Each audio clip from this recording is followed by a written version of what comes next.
This is not a class. I know I called it that. You heard me say a class several times. And if you noticed, I put air quotes around that in the last video. And I also immediately revoked that and called it an epic adventure, because that's more what it is. But the reason I call things classes too much. I've been a teacher for a long time. I have done a lot of distance learning as well as in the classroom stuff. And so it's kind of an old habit of mine to call things classes. But one of the biggest reasons why I am saying it's not a class is from my personal experiences with education and the idea that you're not complete until you add something that is missing, right? What's missing?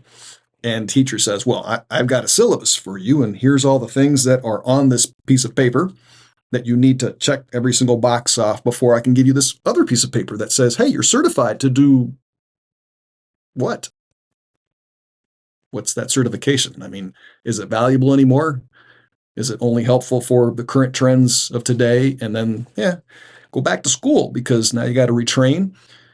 And having lived through so much turmoil with education because of the mental health drugs and the many other experiences that I had going on for me when I was younger, I was in this constant state of consumption.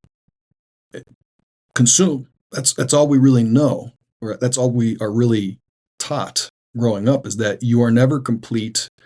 You have to constantly find what is out there that you need to add to yourself. And that's that's definitely not my approach with people. I don't want you to ignore the answers that are already inside you, because I did that. I spent most of my life trusting every single answer that was out there that was being told to me as the de facto. If you just study this, if you just do that, you will get ahead. You will be able to do this, that, and the other in your life. And things constantly changed so much.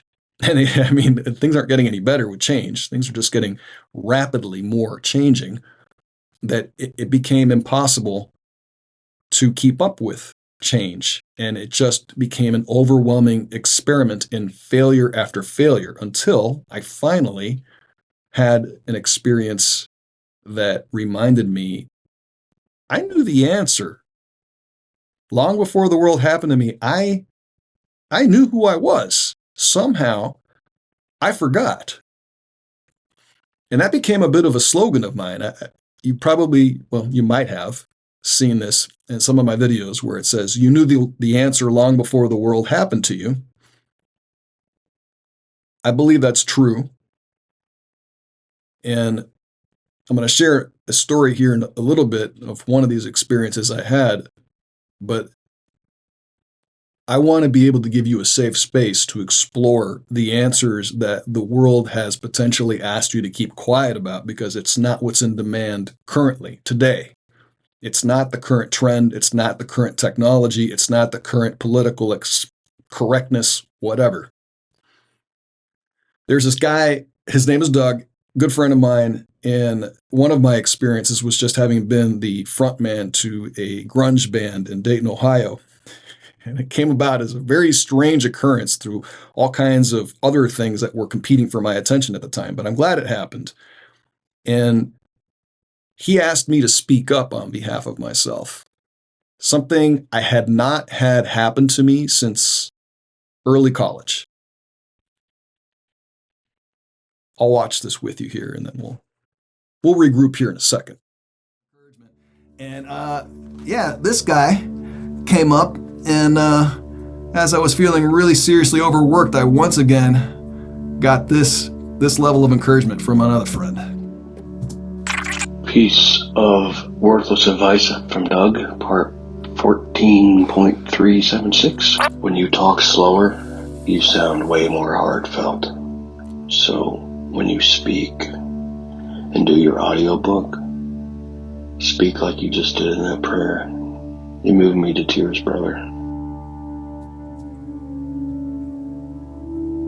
Doug, So, once again recharged by another friend reminding me of my strengths. Him and I, Doug and I, have both shared a lot of tears over the years. I met him, and you've heard me before possibly in other videos, but it's worth repeating. This guy taught me how to speak.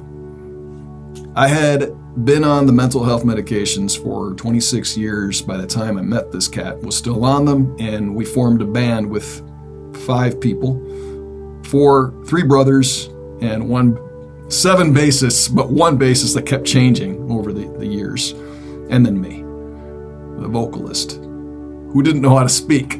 I'm like, really? I'm going to sing, but I can't talk to people. So Doug's story with me, the big thing that is impressive about Doug and has helped me tremendously is that I went from being silent to learning how to speak because I had no choice. And he was constantly telling me, hey, buddy, yeah, you're going to sing, but in between songs, we need someone to entertain the audience. We need someone to keep them focused away from the fact that we're changing instruments, that we are changing sets, that we are whatever we're doing with gear that needs to change sometimes takes a few minutes. You need to be up there and talking. I was like, crap. So, okay, a bunch of stick-it notes later, and I'm not kidding. I had about 20 stick-it notes, one on top of the other. Awkward as heck, but okay, I'll say this next kind of. I'm looking at a screen right now that's giving me somewhat of a stick-it note, but I had real ones. And I went from silent to stick-it notes to then all of a sudden realizing, after enough encouragement, that I really could speak, and I became extremely verbose, like to the point where it was a problem. I apparently had so much to say that had been dormant or trapped for so many years with the drugs and all these other things about me that I won't go back into again, that were preventing me from speaking. And so now all of a sudden that this guy ripped that can off, whoop ass came out right afterwards, and I just kept whooping ass. So he got me to speak up. Have you ever had anybody in your life ask you to speak up? Or have you had people mostly say to shut up, right? Shut up and put up with what is. Just keep up with status quo. Head down, mouth shut, just get the thing done. Complete your syllabus, complete your to-do list, complete your whatever. We need more questions.